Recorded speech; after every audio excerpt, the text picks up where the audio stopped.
بسم الله الرحمن الرحيم. يا أيها الذين آمنوا توبوا إلى الله. فاروق رضوی کی ملک عبداللہ ابن عبدالعزیز رحمۃ اللہ علیہ پر گستاخانہ تنقید کا جواب۔ سامعین کرام السلام علیکم ورحمۃ اللہ وبرکاتہ۔ آج کل سعودی عرب کے خلاف میڈیا پر طوفان بدتمیزی نظر آ رہی ہے۔ کئی جھوٹے میسیجز واٹس ایپ پر گشت کر رہے ہیں اور لوگوں کو گمراہ کر رہے ہیں۔ انہی پیغامات میں سے ایک پیغام پر تبصرہ آپ کی خدمت میں پیش کر رہا ہوں تاکہ فاروق رضوی جیسے کم پڑھے لکھے لوگ مسلمانوں کو گمراہ نہ کر سکیں۔ سب سے پہلے تو یہ جان لیجئے کہ سعودی عرب کے خلاف پروپیگنڈا موجودہ دور میں یا تو شیعہ کر رہے ہیں یا نام نہاد مقلد، جو اپنی نسبت امام ابو حنیفہ رحمۃ اللہ علیہ کی طرف کرواتے ہیں، اور بر صغیر میں یہ لوگ بریلوی مکتب فکر کے نام سے جانے جاتے ہیں۔ ان دونوں فرقوں کو سعودی عرب کے حکمرانوں اور یہاں کے باشندوں سے صرف توحید کی بنا پر دشمنی ہے، جس کے نتیجے میں جھوٹی تصاویر، جھوٹی خبریں، من گھڑت الزامات عام کرنا ہی یہ لوگ انسانیت کی خدمت سمجھتے ہیں۔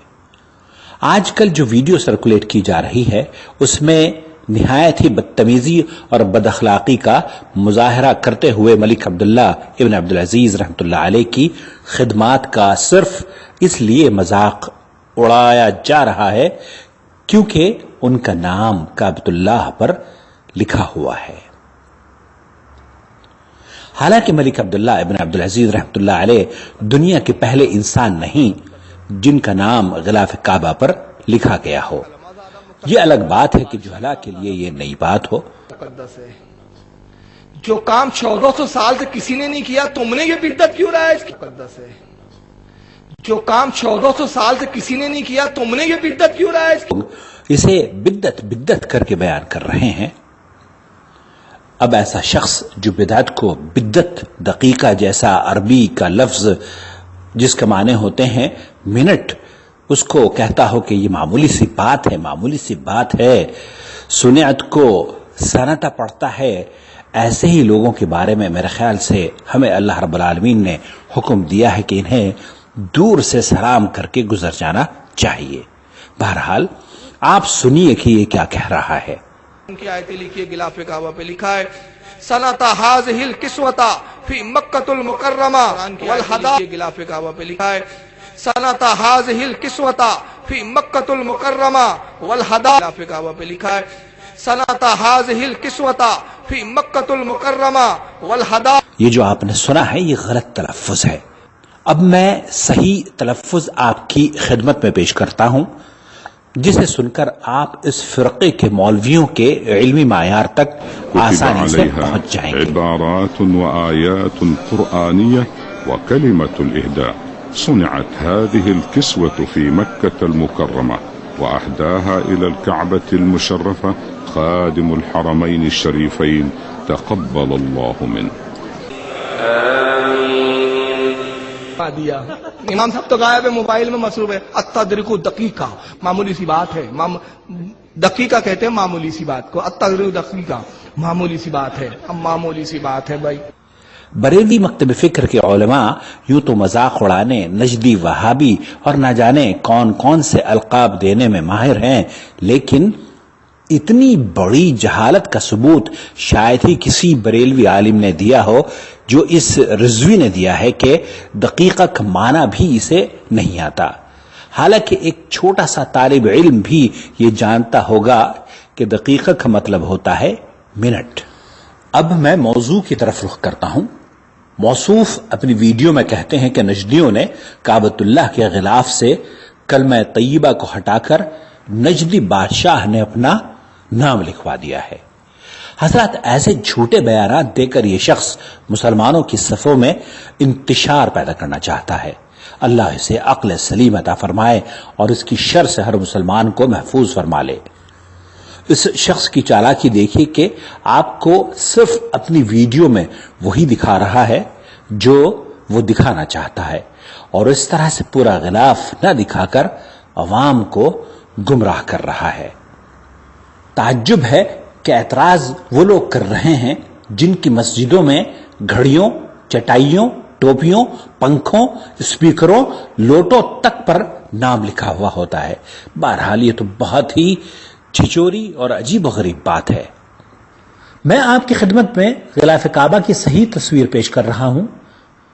یہ دیکھیے کہ اس غلاف کعبہ پر قرآن کریم کی کیا آیات لکھی ہوئی ہیں۔ یہ مختصر طور پر میں آپ کی خدمت میں پیش کر رہا ہوں، اور جو اس نے بیان کیا ہے وہ جھوٹ پر مبنی ہے، اور جھوٹوں پر اللہ کی لعنت ہوا کرتی ہے۔ لیجیے سماعت فرمائیے اس پر کیا لکھا ہوا ہے، غلاف کعبے پر کیا لکھا ہوا ہے۔ جعل الله الكعبة البيت الحرام قياما للناس والشهر الحرام والهدي والقلائد ذلك لتعلموا أن الله يعلم ما في السماوات وما في الأرض وأن الله بكل شيء عليم وَإِذْ جَعَلْنَا الْبَيْتَ مَثَابَةً لِلنَّاسِ وَأَمْنًا وَاتَّخِذُوا مِن مَّقَامِ إِبْرَاهِيمَ مُصَلًّى وَعَهِدْنَا إِلَىٰ إِبْرَاهِيمَ وَإِسْمَاعِيلَ أَن طَهِّرَا بَيْتِيَ لِلطَّائِفِينَ وَالْعَاكِفِينَ وَالرُّكَّعِ السُّجُودِ خير البقاع وأحبها إلى الله أقدسها وأكثرها احتراما في قلوب المسلمين۔ اب ہم رخ کرتے ہیں اس کے مزید گمراہ کن بیان کی جانب۔ یہ کہہ رہا ہے زیادہ مقدس تھا کہ بادشاہ کا نام زیادہ مقدس ہے۔ جو کام 1400 سال سے کسی نے نہیں کیا، تم نے یہ بدعت کیوں لایا اس کی؟ ہمیں بدعتی بولتے ہو؟ ابے اپنے گریبان میں جھانکو، تم سے بڑا روئے زمین پر اس وقت کوئی بدعتی نہیں۔ اچھا ایک بات بتائیے، گھر میرا ہو، آپ اپنے نام کی پلیٹ لا کے میرے گھر پہ لگا دیں گے؟ گھر آپ کا ہو، میں اپنا نام لکھاؤں محمد فاروق خان رضوی LLB اور لا کے تختی آپ کے گھر پہ لگا دوں، برداشت کرو گے؟ کیا کرو گے آپ؟ پولیس کمپلین کرو گے؟ کہیں گے صاحب میرا گھر میرے نام کی اپنے نام کی پلیٹ لگا دیا؟ تو جس کا گھر ہوتا ہے اس کی پلیٹ ہوتی ہے، تو گھر تو یہ اللہ رسول کا تھا، تو کون ہے بے جو غاصب بن کے قبضہ کر کے بیٹھا ہے؟ اعوذ باللہ، یہ کیا شائستگی ہے زبان کی، کتنی بد اخلاقی کا مظاہرہ یہ لوگ کرتے ہیں، اور بریلوی حضرات کو اب بھی شاید ان کے بد زبان ہونے میں شک نظر آتا ہو۔ خیر، سب سے پہلے تو میں عرض کر دوں کہ اس شخص کے فریب میں آنے کی قطعی ضرورت نہیں، کیونکہ یہ بیچارہ اسلامی تاریخ سے نابلد ہے۔ اس میں کوئی دو رائے نہیں کہ مسجد اللہ کے گھر ہیں، لیکن اس بے وقوف شخص کو شاید یہ بھی علم نہیں کہ دنیا کی جتنی بھی مساجد ہیں ان تمام کے تمام مساجد کا کوئی نہ کوئی نام ہوا کرتا ہے۔ یہ مسجد ابو بکر ہے، یہ مسجد خلیل ہے، یہ مسجد شاہ جہاں ہے، یہ مسجد فیصل ہے، اور یہ بریلی شریف کے سوداگراں کی مسجد رضا ہے، جو ان کی جماعت کے بڑے عالم دین کے نام پر رکھی گئی ہے۔ میں ان ناموں پر اعتراض ہرگز نہیں کر رہا ہوں، لیکن اس جاہل کی بات کا جواب دینا چاہتا ہوں کہ شاید ہی کسی بریلوی یا دیوبندی عالم نے اس طرح کے نام رکھنے کو غیر اسلامی کہا، کیونکہ ان سب کو اس بات کا علم ہے کہ مسجد نبوی کو اللہ کے رسول صلی اللہ علیہ وسلم نے میری مسجد فرمایا ہے، مسجدی ھذا، صحیح مسلم میں یہ روایت موجود ہے، یعنی اللہ کے رسول صلی اللہ علیہ وسلم کی مسجد، جس سے یہ بات واضح ہو جاتی ہے کہ مسجد اللہ کا گھر ہونے کے باوجود کسی اور کے نام کی طرف اس کی نسبت کی جا سکتی ہے۔ اب جب مساجد پر کنگ آف برونائی کا نام لکھا جا سکتا ہے، رضا احمد خان صاحب کا نام لکھا جا سکتا ہے، تو کیا مسجد کے کسی حصے پر اس شخص کا نام لکھنے میں قباحت ہو سکتی ہے جس نے وہ حصہ اپنی جیب سے پیسے خرچ کر کے بنوایا ہو؟ دوسری بات یہ کہ جناب سعودی عرب سے پہلے یہ غلاف مصر کے اندر بنایا جاتا تھا۔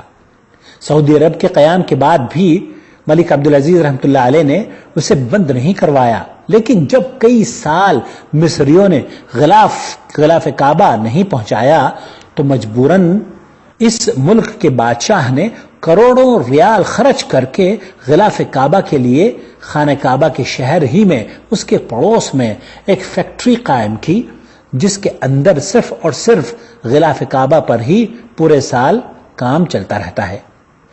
اس کی سلائی سونے اور چاندی کے دھاگوں سے کی جاتی ہے اور اس غلاف کعبہ کی تیاری پر 22 ملین ریال سعودی ہر سال خرچ ہوتے ہیں۔